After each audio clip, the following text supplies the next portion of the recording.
Andy Benoit of the 33rd team recently named every NFL team's biggest X factor entering the 2023 season. Now, for those of you who are not familiar, the X factor is basically the guy that is a relatively unknown commodity that will either make or break the outcome of the team. When you think about guys who fit that bill for the Denver Broncos, obviously the first name that pops into my mind at least is Russell Wilson, or you could think about somebody like one of our receivers, Jerry Jeudy comes to mind, maybe Tim Patrick coming off of his injury, or you could think about somebody on defense such as Randy Gregory. But here, Andy Benoit actually names a really interesting player that I didn't think about. Obviously, the thumbnail spoiled it, but this player has a chance to make a really big impact in a massive part of the Denver Broncos offense, and it's something that I feel like will really help the Denver Broncos open up both their passing game and their run game. So let's find out who Andy Benoit named as the Denver Broncos' biggest X factor entering 2023.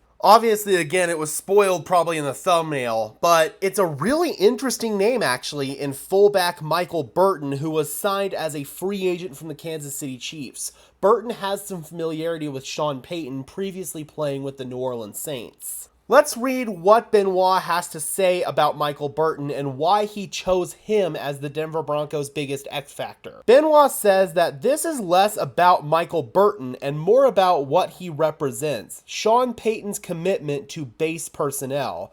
Base personnel is your traditional heavy personnel with one halfback and one fullback, and you can see that with multiple tight ends. So we call that 21 personnel if there's two backs and one tight end, 22 personnel if there's two backs and two tight ends, and 23 personnel if there's two backs, three tight ends, and no wide receivers. Because remember, there are 5 eligible receivers on the field on any given play in an offense. For years, people thought of Peyton's Saints as a wide-open, aggressive, high-octane offense, but they were just an extremely balanced and proficient offense. It started with featuring a variety of base personnel, including the fullback. So again, just like I talked about, Peyton liked to mix it up quite a bit, and he'd run a lot of 21 and 22 personnel, less 23 personnel. That's something you more so see in short yardage and goal line situations. But you can run sets on first and second down especially that feature a lot of personnel with 2 tight ends, 2 running backs, and a wide receiver, or 2 running backs, 1 tight end, and a wide receiver.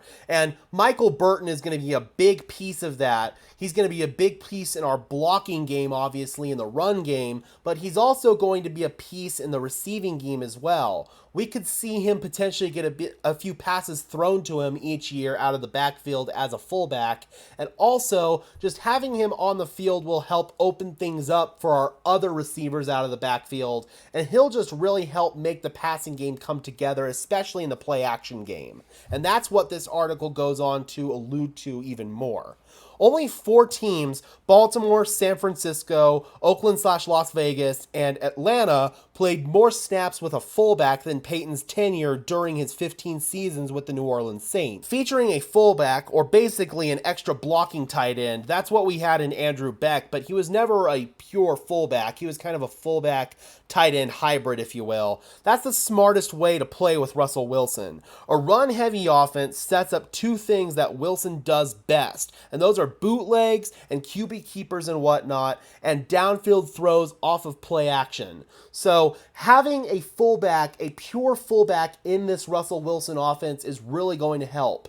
If I remember correctly, the Seahawks traditionally had a pure fullback on the roster with Russell Wilson, and he was utilized quite a bit in their offense. I think of fullbacks such as Nick Bellore, for example, and there were some other fullbacks back in the day. I believe the Seahawks had a fullback during the Marshawn Lynch days as well. Let me look that up, actually. Yeah, they did. That's right. They had 2. They had Derek Coleman, who was actually a really cool story. He was one of the first completely deaf players in the NFL, and his quarterbacks, both Russell Wilson and then Matt Ryan, when he went to the Falcons, they would literally turn around and mouth the play to Derek Coleman. He was a really cool story.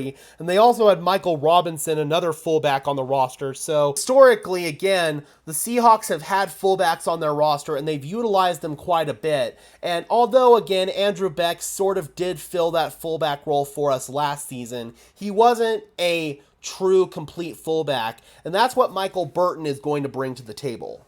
Probably a surprise choice for the Denver Broncos' biggest X factor, and not a player that I certainly thought about when I clicked this article. But when you dive deep into it, it actually makes a lot of sense just because of what having a pure fullback on the roster is going to open up for both the running game and the passing game, and I really feel like that's going to help Russell Wilson perform at a more proficient level this season. Alright guys, be sure to leave a like on this video as well as subscribe and ring the bell so these videos appear in your notification feed. As I always say guys, I would really appreciate it. That is the biggest way that you can show your support for this channel. As I always say, it helps tell YouTube to push us out to fellow members of Broncos country, and it helps us get seen by more and more people and helps this channel grow. And until next time guys, this has been another episode of Denver Broncos Syndicate. I am your host, Gage Madrid, saying peace out.